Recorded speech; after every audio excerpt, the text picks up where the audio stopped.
Hey everyone, welcome back to my channel. Today I am doing my monthly wrap-up part 1 for the month of January. So in January I did manage to read, I think, 11 books. For mangas and comic books I read 3.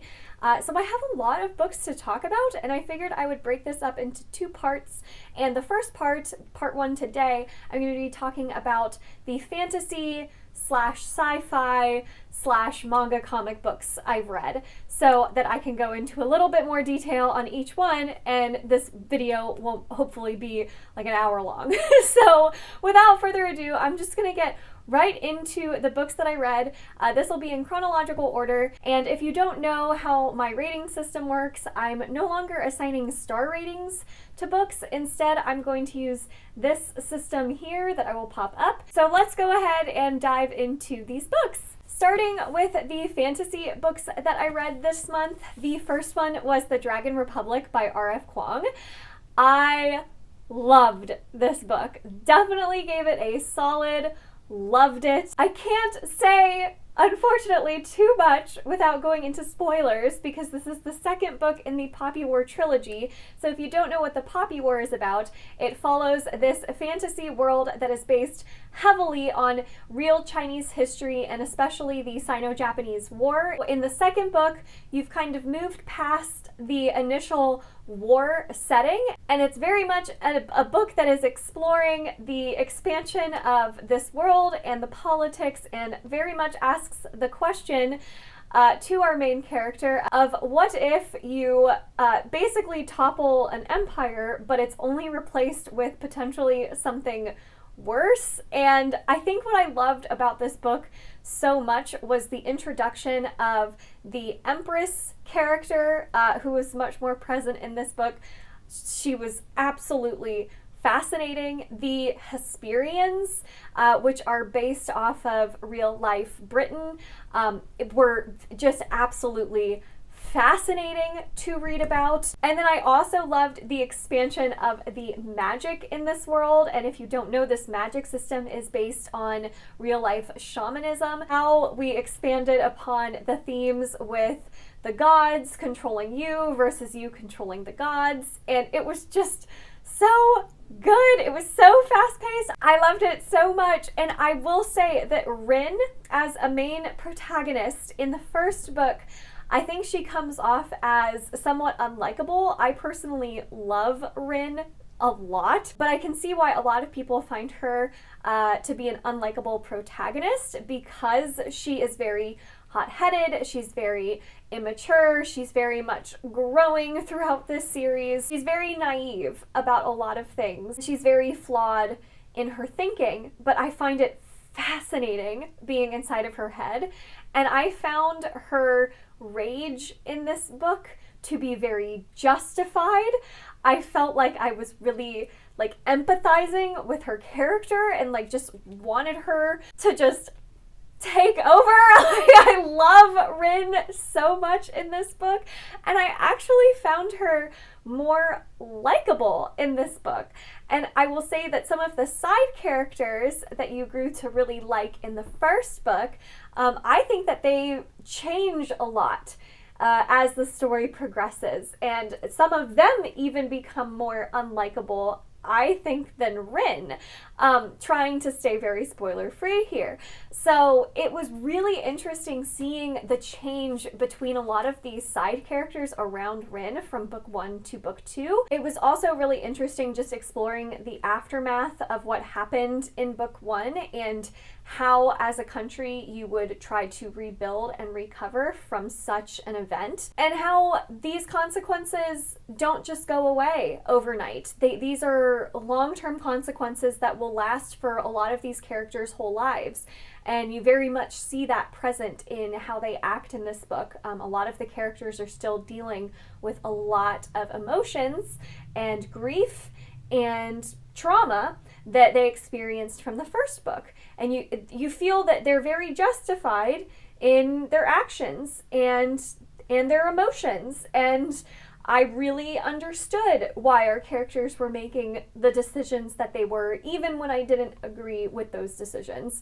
So I love this series so far. I can't wait to read The Burning God. I've heard mixed reviews on it, so I'm very nervous to finish off the trilogy, but I'm hoping that I love the direction it takes because I just love Rin and I'm just rooting for her, and after this ending, I'm very much rooting for her. So loved this. I actually do like the Poppy War just a little bit more, but I still loved this one. The next fantasy book that I read was City of Stairs by Robert Jackson Bennett. This was for the Shelf Space Book Club. If you don't know, I run a book club here on YouTube called Shelf Space, where every month we pick a different fantasy or sci-fi book to talk about, and this month it was City of Stairs by Robert Jackson Bennett. We actually just had our live show with Vish over at BookswithV, who is fantastic. I'm going to link her channel down below, and I will also link that live show down below if you did want to maybe watch it after you finish this book. I loved this. This is another one that I give a solid loved it. This world is one of the coolest worlds I have read about. The whole setup behind this book is so fascinating. So you have a world where there's two kind of different empires. There's the Continentals and there's Sci-Por. And in the past, the Continentals were kind of ruled by these different gods. And the gods made the Continentals' lives a lot easier than what Sci-Por had. So Sci-Por was a country that didn't really have any help from the gods. And I think because they didn't have the gods to intervene, Sci-Por actually advanced technologically a lot faster than the Continentals did. And the Continentals always looked down upon Sci-Por and actually tried to kind of colonize and enslave these people. And one day the gods disappear. And there is this big event that happens that causes the Continental's power to be completely disrupted, and Sci-Por actually becomes the powerhouse empire after this event. And Sci-Por, in turn, tries to pretty much do what the Continentals did to them. They try to enslave and colonize the Continentals. And so that's your setup, and it's fascinating exploring these types of politics between these two empires. So you have a couple main characters in this book, primarily Shara, who works for the Sci-Por Empire and is acting as an ambassador to the Continentals. And she is investigating the mysterious death of her predecessor. And this book very much feels like a cozy mystery novel in this epic fantasy world. It is such a cool book. I loved the exploration of how these two empires would interact and how rocky their relationship and their past is. The Continentals are not even allowed to talk about their past really at all. It's outlawed to talk about religion or the gods in this world. And so you've got this really interesting dynamic of the gods kind of maybe making a comeback. So the world building, in my opinion, was the strongest part of this book and was my favorite thing to explore about it. The main characters I thought were so fantastic. I loved following Shara. She's got a sidekick named Sigrid, who is this big, like, giant warrior guy who is awesome to follow. And then we've also got this kind of sassy ex-military government official named Mulagesh, who is just fantastic. I loved all three of our main characters in this book. It totally worked for me. It was really interesting reading this series after Foundryside because Foundryside is very tonally different than City of Stairs. I would say that City of Stairs reads much more adult in a lot of ways. It's not quite as youthful or fun as Foundryside. Foundryside had a lot of humor fused into it. It followed younger characters. This book very much follows older protagonists who are more mature, and so there just wasn't quite as much of this like youthful tone to it. So for fans of like young adult fantasy books who are looking to get more into adult fantasy, I still recommend Foundryside over this one, but I love City of Stairs. If you are a more seasoned adult fantasy reader or you appreciate espionage and political machinations and brilliant world building in your books, then this may really, really work for you, even more so than Foundry Side. They're very different series. So I'm super excited to be continuing on with this series. There was also a couple like horror elements in this book that were so much fun to read about. Definitely gave me the creeps at some points. And I know Robert Jackson Bennett has written a lot of horror novels, so you can definitely see how that influences quite a few scenes in this book, and I hear that that gets expanded upon even more so in the next books. So really excited to continue on with this series. I highly, highly recommend for any fans of A Memory Called Empire. This book reminded me so much of A Memory Called Empire. If you like exploring more realistic politics in your book, if you like exploring philosophical discussions around religion and gods, this is such a good one to pick up. So I loved it. Highly recommend. The next fantasy book I read was Cinderella is Dead by Kaylin Barron. This is a young adult fantasy book, and I gave this a pretty good. So I didn't necessarily love it, but I still overall had a good time with it and would definitely be interested in checking out more by this author. So a lot of folks pitch this as a Cinderella retelling, and I wouldn't necessarily call it a retelling because it's very much taking place after the events of the original Cinderella fairy tale that we know of. We're kind of in this world where Cinderella was a real person, and what happened with her and Prince Charming and going to the ball and just that classic fairy tale that we all know, that really happened in this world. You kind of pick up several decades after the events of that fairy tale, and you're exploring a world where a descendant of Prince Charming is in charge and has mandated that every woman kind of become Cinderella in a certain sense. So every woman is forced to attend an annual ball. They're forced to get all pretty and dressed up for it and impress all of the potential suitors, and the men in this world kind of choose whichever woman stands out to them the most. It's very, very much a very sexist world where the women are definitely seen as inferior. The men have very much all of the power.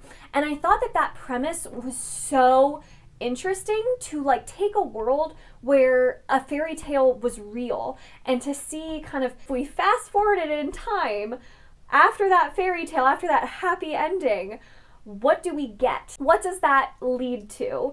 And so I loved the premise behind this book. The problem was, for me, I thought that it just read really young and youthful. I found that the romance in this book was pretty underdeveloped. We've got a main character who is very much against this current system, is fighting back, and I loved that about her, but the focus very often got pulled away from the main plot of kind of trying to overthrow this current ruler and went into the romance subplots a little too much, and I just didn't care about the romance in this book. There was kind of this strange love triangle that I just didn't really buy, and we also learned that our main character at the beginning of the book had a relationship with another woman, but we don't get to actually see that relationship. It was kind of established prior to when we start the story.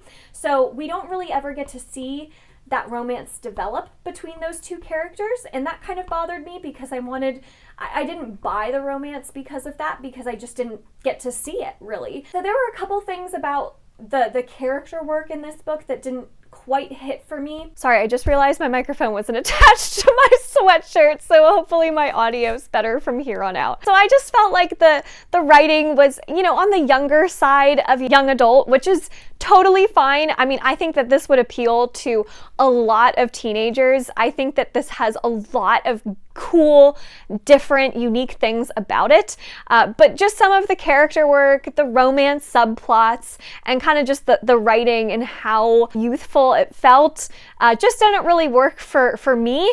I still overall had a really fun time with it though, so I'll definitely be checking out more of this author's works, and I do still recommend this, especially if you are in that young adult age range of like the 13 to 18 age range. I think that you would really enjoy this. So overall, still recommend it, and I'm curious to check out whatever else this author writes. The next fantasy book I read for this month was Ruin of Kings by Jen Lyons. This was a buddy read that I did with Elle over at Elliot Brooks, whose channel I will link down below, and we actually did a whole live show discussion for this book, so I will also link the live show for this down below. I did not like this book. This got a solid not for me rating. So the premise behind this one and the setup is pretty darn cool. It's very, very unique, where we have a main character, Kieran, who at the very beginning of the book, the very first chapter, you realize that he's in jail and he's having a conversation with his jailer, and his jailer is asking him to tell his story. And so you've got Kieran, who starts telling his story about his past and the events that led up to him being thrown in jail. But then you've also got the jailer who's like, no, you're not telling your story right. Let me tell it for you. And then she starts telling his story, but from a different part, a different beginning of his life. So you've got two perspectives that you're flipping back and forth from, but it's about the same character, but it's two different timelines for that character. I hope that made sense. I don't know if I just made sense or not. So the formatting for this book was pretty unique, pretty interesting, especially starting out. It was a little jarring at first, but then you kind of get the hang of it and you're like, okay, this is kind of cool. You've also got footnotes tossed in there. So you've got footnotes kind of sporadically sprinkled throughout the narrative from a different character's perspective that you meet along the way. And he's kind of commenting on the telling of this story. So overall, it was just a really interesting format, a really interesting premise. The problem for me was that it was too much. So this had a lot of different types of magic in it. It had reincarnation. It had soul swapping. It had creatures that could eat souls. It had witches. It had sorcerers. It had gods. It had demons. It had dragons. It had a lot.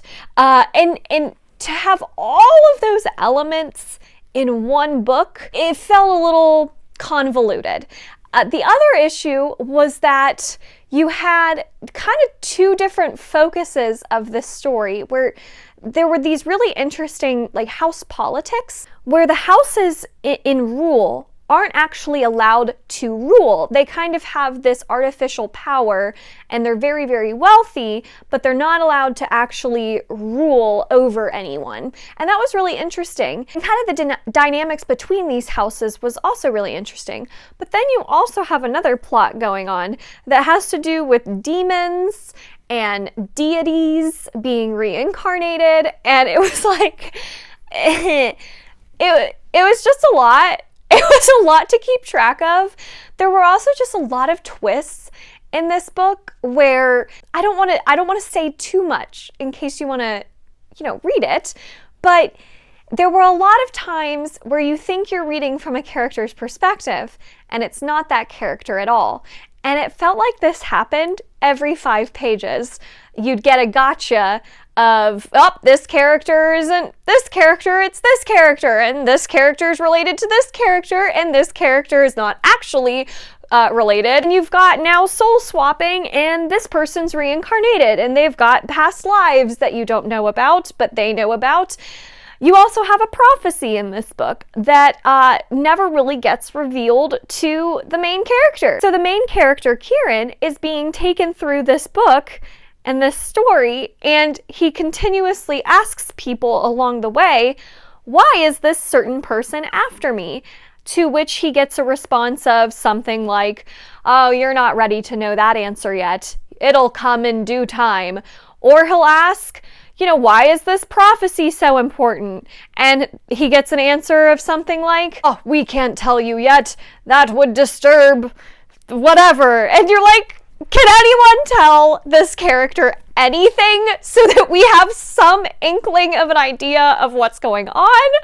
I don't know what it was about this book that just felt so convoluted to me. It was so hard to keep track of who was who and who was related to who and who was reincarnated and who is the past life of this person. Is this person actually this person, but then they're actually this person? It was too much. It was too much. I couldn't follow it, and I just at a certain point didn't care. If I hadn't been reading this with Elle as a buddy read with a live show, I probably would have DNF'd it, and then it just wouldn't have gotten any rating from me. I felt bad. I didn't want to DNF it though with the live show, so I did end up finishing it, but it didn't get better. It in fact got even more convoluted and more complex at the end, with new characters being introduced in the last part of the book, and I just didn't care. I didn't care. So I'm really bummed because I know a lot of people love this book, and I would still recommend it if it sounds interesting to you. If what I described sounds like it would be a really fun time, go for it. But I just could not follow at all what was going on. And I got very frustrated with twist after twist, gotcha after gotcha, and it just felt like none of it mattered after a certain point because it was just too much. So that is a bummer. Not for me. Will not be continuing on with this series. I did also manage to read one sci-fi book this month, and that sci-fi book is The Lost World by Michael Crichton. So I had read Jurassic Park last year, and it was one of my new all-time favorite books. I love Jurassic Park so much, so I decided to buddy read The Lost World with a couple people in the Shelf Space Discord, and I'm so glad that I finally read The Lost World. I will say it doesn't have quite the same magic as Jurassic Park, but it's still such a fun time, and for that reason I gave it a very good.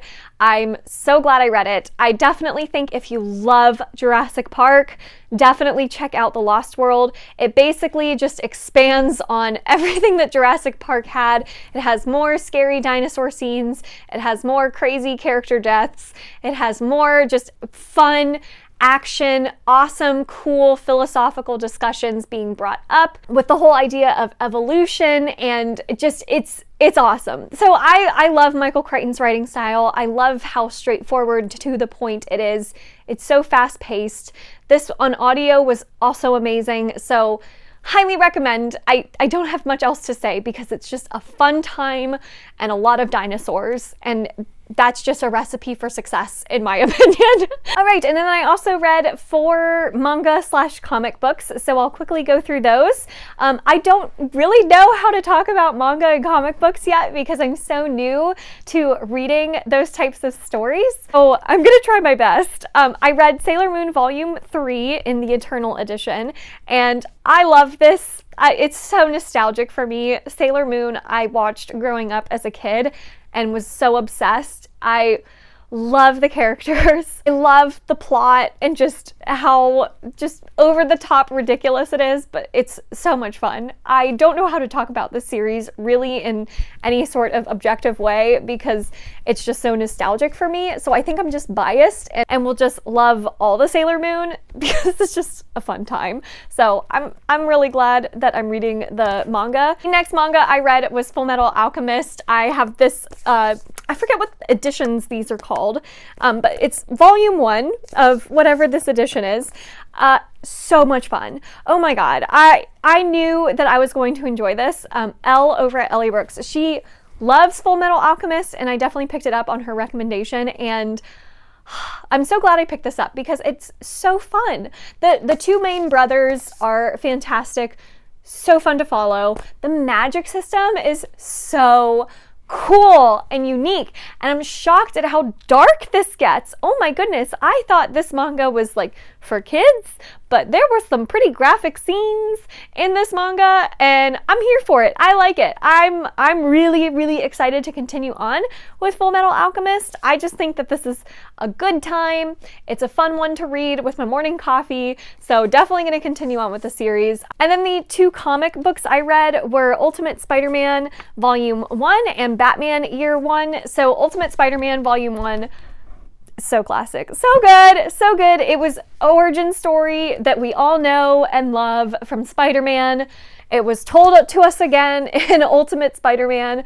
I loved it. I love Spider-Man. He's my favorite comic book superhero. So I had a good time with this. We get the Green Goblin, which is a very different Green Goblin than the original Tobey Maguire Spider-Man movie, but I loved it. It was super fun, and I'm glad that Spider-Man in this comic is younger, and it felt very similar to like a Tom Holland's Spider-Man, which is really exciting because I really like Tom Holland's Spider-Man. So I love it. I love the humor in it. I love how just fun and youthful it is. So I'll definitely be continuing on with this one. And then Batman Year 1. So talk about different than Spider-Man. This is much more mature. Much darker than Spider-Man. So while Spider-Man was really fun and youthful, this one was very dark and brooding, which is exactly what you would expect from a Batman comic. I will say Year 1, I think, is a good place to start. However, I was surprised at how much Gordon we got over Batman. So this very much felt like it was more of a Lieutenant Gordon's story rather than like a primarily Batman story, which is why I don't think I loved it as much. Just because I wanted Batman, not Gordon. Like, I don't care about Gordon's rocky marriage personally, but I did love the Batman that we got in this book. And I love the art style. I just really like how dark the Batman comics can get. So I remember that from Court of Owls, how dark it could get. So I'm excited to keep going with Batman. Probably not as excited as I am for like Spider-Man and Full Metal Alchemist, just because this one I did still really enjoy.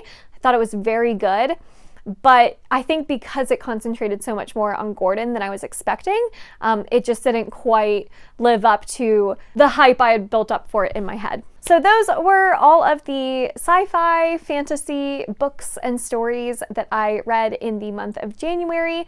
Did you see any that you've also read? What did you think of them? And what was your favorite read in the month of January? I would love to know. Next video, I will be talking about all of the thriller, horror, contemporary books that I read in the month of January. So I will talk to you all in that one. And thank you all so much for watching this video. If you enjoyed it, make sure to give it a thumbs up, subscribe, and I will see you all in my next one. Bye!